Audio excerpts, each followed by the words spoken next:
Hey guys, so this is gonna be a quick video. I was talking with one of my friends about lash primer and mascara, and actually I'm gonna not tag her, but I'm gonna send this to her right now. So basically she was having trouble with her lash primer showing after she put mascara on, and she's not the first person to tell me that she has this issue. There goes my dog. She's not the first person to tell me that she has this issue. So I just was like, let me just do a quick video and show you how I do it, because I've tried several different techniques, some that have worked better than others, and I've never really like shared that information. So I'm gonna go ahead and do it. I don't have any other makeup on. I did dye my eyebrows today, and now I'm seeing that they look uneven. But I'm just gonna use two products, and I will show you how I do it, and that's it. So you can do this with any lash primer and any mascara, but if you know anything about me, you know my favorites are unique. And honestly, I do use other products. Definitely been playing around with my primer and even my foundation recently, although nothing has really beat my foundation stick, which I love. But I do play around with a lot of other products, but nothing has ever beat my mascara. I love my Unique mascara. But you can do this with any mascara. So I'm not trying to sell you anything. I'm just trying to show you how I do both. And my house is hella cold. It's like super cold outside today, but I already keep my house really, really cold.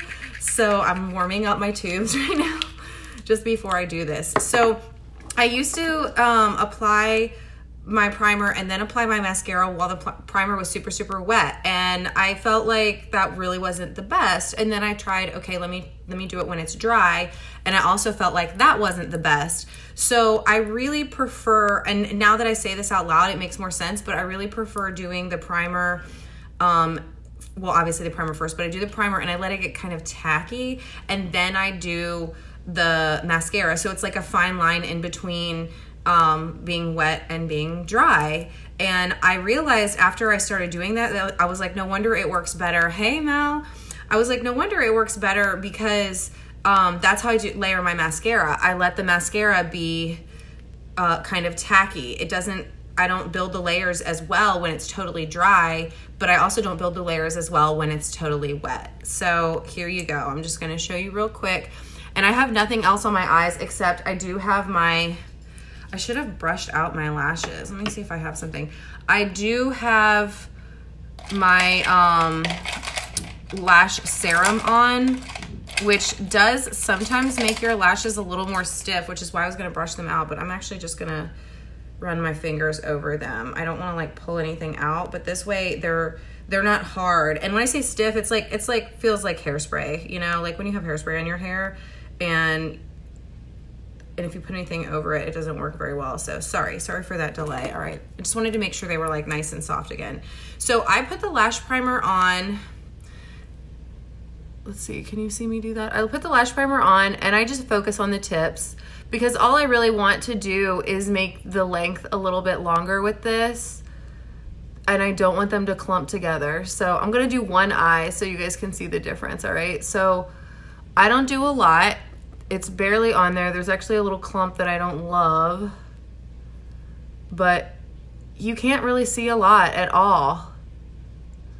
And you can layer this, you can do more. Oh, there you go. Now see, it's like separating the lashes and really like fanning it out. So I'm just gonna let it get a little tacky. You can use, see if it clumps like this, you can use something fine tipped. I just have this handy and it's pointy, so I just make sure that they're separated. And I really don't do this a lot on a daily basis as far as like separating them. I just wing it and just go. I'm quick with it. And then I'm actually showing you as well on a mascara that's really old. So if it works with this, you know it's gonna work well with a new mascara. I would suggest with the new mascara that you wanna scrape the wand just while you have extra product. If you don't have extra product, like right now, I'm at the end of my tube. I should really be waiting until I get a new tube to show you, but I don't wanna do that. I wanna do it now. At the beginning of a tube is really when you need to scrape the sides. At the end, there's not excess. Like that's a good amount of product. So that's what you wanna go with. So I'm gonna start with the bristles that are closer together, because I always like to go for the volume at the base of the lashes. and then I dip it in again and go for the length. So I wiggle and then scrape it up to get that volume. But you can see with the first coat, I'm already able to cover my lashes. So if you're not able to cover, if you're not able to cover the lash primer with the first coat, my first suggestion would be that you need to get a new mascara, because your mascara is either old or dry, because I've already covered it, all right? And this is with an old mascara already. It's just maybe not as old as others. And then I'm just gonna go back in because I don't have a lot on this wand. I do wish that I had more mascara because I feel like I could be getting a more dramatic look. So, and if you're wondering how if I'm using a technique or whatever to apply this, I am. And I say that because I want to tell you what the technique is. And I'm wiggling at the base, which I've obviously already mentioned, but I'm blinking down. So I am like actively pulling my eyelid down like this every time I run this wand over. And I'm not really like rolling it, but I am moving the wand kind of like this motion, not that dramatic, but when I do it, you can't really see it.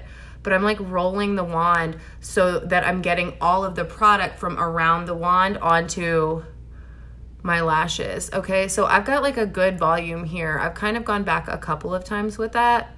But again, I covered the primer in the first coat. It was really, really easy.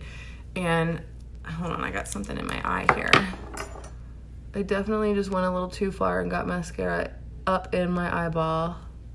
I sure hope you guys don't have a problem watching somebody touch their eyeball, because I just did it. And so then you can come back. And again, I gotta say, it's gonna be way better when you have a new mascara. I'm digging around in here for a product. I probably should have borrowed a new one to do this. But then I like to come back and coat it like this. And again, all of these steps I'm doing rather quickly, because I want the mascara not to be totally wet, but to be tacky, because I feel like it layers best. When it's tacky, it's still like wet enough to be flexible that I can see I can still like play with these lashes and move them around, but not so wet that I'm like just like not getting anywhere with it, you know? Like if it's wet still, it's just gonna keep like staying the same. But if it's a little bit tacky, it's got something to build on, you know, because it's starting to dry, but it's still wet enough that I've got that flexibility. And I could keep going, but I'm gonna end up doing spider eyes if I do too much. But that was that easy. It's that quick and easy. I just do a little bit on my bottom lashes. I have really long lashes on the bottom, so I don't like to add too much. And thanks, Mel, just getting pretty. So that's that. And you can see the difference in, no, nothing on this side, just my growth serum, and then this one. And they're pretty full right now. I would definitely like it better if I had a new tube. I'm not gonna lie. But that's how easy it is. And see, and I have a little bit of extra there, so I just pull that out. Oh, that made a huge difference. Just had a little clump there that I didn't like. Oh my God, you are just totally building my ego up. I love you. So anyway, that's how I do it. It's just really, really easy. I hope that it was helpful for you, especially you, Amy, because you're the one that I'm doing this for, that we had the conversation. And that's all. Have a great day, you guys. I do have deals for you. I have to say that. I wouldn't be a good sales lady if I didn't say that, but that's not why I did this video either. So if you want to know anything, you can ask me. But otherwise, if you want me to do another video and show you how I do a technique, or there's something that you want me to try that you're afraid to try, sure, I'll do it. What the heck? Bye, guys. Love you.